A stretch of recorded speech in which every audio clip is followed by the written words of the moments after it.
Ellen McCauley, and I'm at Pray It Off. And you know, I want to say something before I begin. Lent begins next Wednesday.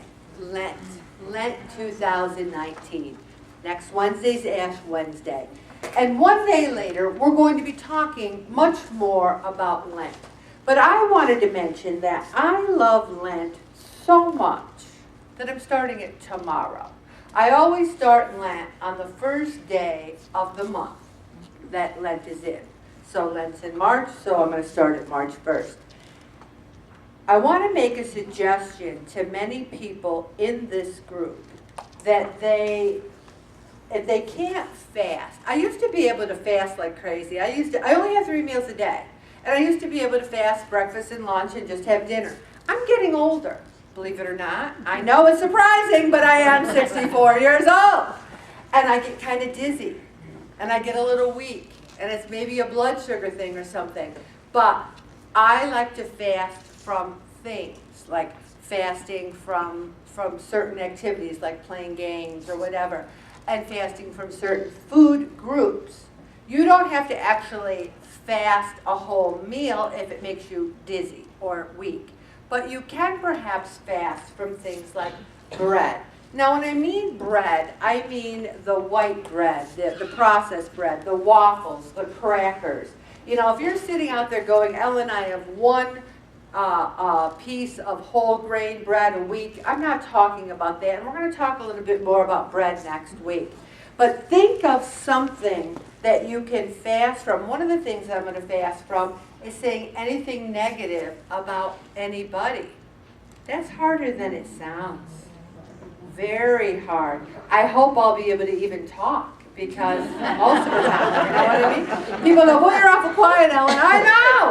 All right. So think about that. I also want to say that not last week, because you handed in your log from last week, but the week before, there was no holiday in that week. There was no Christmas, Thanksgiving. It was what I call a boring week in February. Now, maybe somebody here went to a wedding. It wasn't even the Super Bowl. It was just a boring week in February. And maybe that's why there was such a gain of weight that week.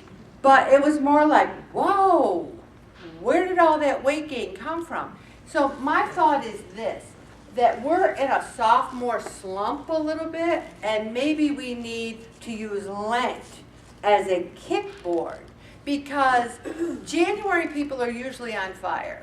And then by the time it gets to February, if you haven't quit already, then you're like, oh, I don't know if I can do this. But the thing is, what are we really doing? And I'm not discussing fad diets. I'm discussing things like heart-healthy diet. And tonight I'm going to talk about the DASH diet. I don't believe in fad diets. I think that if you were to say, well, Ellen, aren't you doing Whole30? And the reason I do Whole30 is because my body doesn't really process dairy, gluten, and sugar. I tried to reintroduce some things like yogurt or oatmeal. I just don't do well with those things. So I want people to kind of kickstart themselves into Lent. Okay, I'm going to read one of the gratitude prayers. Please turn them in. If you haven't done a gratitude prayer, please do. I won't say your name unless you want me to. And last week's beautiful prayer was written by Bonnie at Table 1, and that was a beautiful prayer about the manna. So beautiful job. Tonight I'm going to read this one. How great you are, oh my God. You have held me together when I was falling apart. You continually bring me great joy. I praise you for the gift of your word, the gift of your son Jesus. You lift me up when I fall. I marvel at your mercies and forgiveness, which you continually extend to me. Cause me to grow deeper in love with you each day, and to pause frequently throughout the day to focus on you and not the busyness. Lead me beside the still waters of your soul. Give me a fresh outpouring of your spirit day by day, and I will praise you forever and ever. I will sing your praises all day long. Amen. Beautiful job. Beautiful. I love these. I love these. I get a great deal out of them. And if you direct your attention to the back of the food log, I mean, Dr. Oz is very popular. And I think a lot of what he says, I kind of like Dr. Oz. You know, I really liked this one-page article on Dr. Oz, What I've Learned. And one of the things is that he says the value of recharging. I really need that. So many of us in the room need this. We need to learn meditation, relax, and over the next few weeks I'm going to be talking about stress. Not next week is Lent, but I'm talking about stress and weight loss and weight gain. And I'm going to talk about meditation, Catholic meditation, because a lot of us have a lot of problems. Family illnesses, family turmoil, family concerns.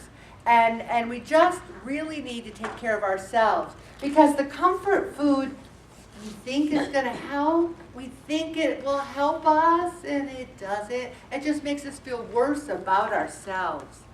Also, feelings motivate people more than facts. If I were to say to you right now, if you don't lose weight, you're going to get high blood pressure, you're going to get high cholesterol. There isn't a person on this face of this earth who doesn't know that smoking is bad for them, but they do it anyway. You have to love yourself as much as the people around you do. And if you did that, you'd never harm yourself. If you think about your own life and how your children or your family or your friends would feel if all of a sudden you weren't here, they would be devastated. You have to love yourself. And I say that to my own mother. She goes, why am I still here? I said, because we love you so much. We are here because we need to have you so we can love you. She got a big kick out of that. She goes, well, that's a good reason. I go, you're darn right it is. You're darn right it's a good reason. Also, the power of habit. Oh, here's something else I'm giving up for Lent. And I'm mentioning this to you not because I want you to say, oh, Elma's really great. It's tips. Maybe you'll find a tip. I was always the queen of condiments. To me, life was condiments. Mayonnaise, ketchup, you name it. Tons of dressing. So when I discovered that I wasn't going to have a lot of dairy, gluten, sugar, I discovered Frank's hot sauce and yellow mustard. So now I put Frank's hot sauce on just about everything. And I don't just mean a little. I mean people in restaurants have turned to look at me like, what is she doing? Is she putting all that Frank's hot sauce? And then I say to Bob, my mouth's on fire and I like it. I like it. And then also yellow mustard. I would go squirt, squirt, squirt. I'd have chicken and there'd be so much mustard on it, it would look like it was this yellow stuff in a bowl. So for Lent, I decided one day, this week, all I did was replace my addiction to condiments with other condiments that I thought were better for me, but there's still sodium in it, even though there's no calories. And I said, you know, I'm going to give up Frank's hot sauce and mustard for Lent. There I go.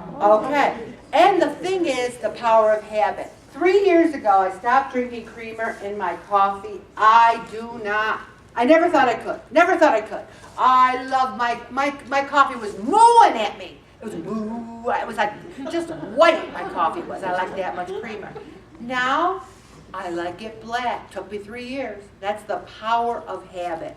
Everything is connected. The body is the temple of the soul. So your spiritual journey includes your health, everybody. The next thing is sleep. Sleep, sleep, sleep. We need to make sure we're getting good sleep. If it means going to bed earlier, we're going to bed at 8:30. Bob says to me, do you think we'll start going to bed at 7? I go, maybe. Maybe. You know, when an SU game's on at 9, I'm like, are you kidding me? Midnight? Why don't they just have it on at midnight? 9? Oh my gosh. So we have decided to keep going to bed earlier. Also, nothing is healthier than having friends.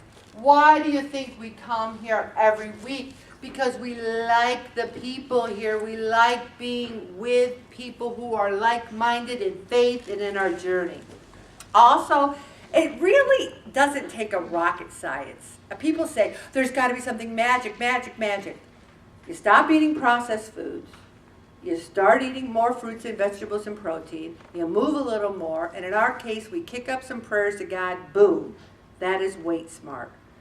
Reinvent your relationship every 7 years. This is for friends, family, marriage. People are just so stuck in ruts. Judy mentioned it. The winter, the rut. Do something out of your comfort zone. Monday night, I'm going to see Louise Penny, who wrote the Gamache books. I don't do that stuff. I don't go out on a Monday night, but I love those books so much.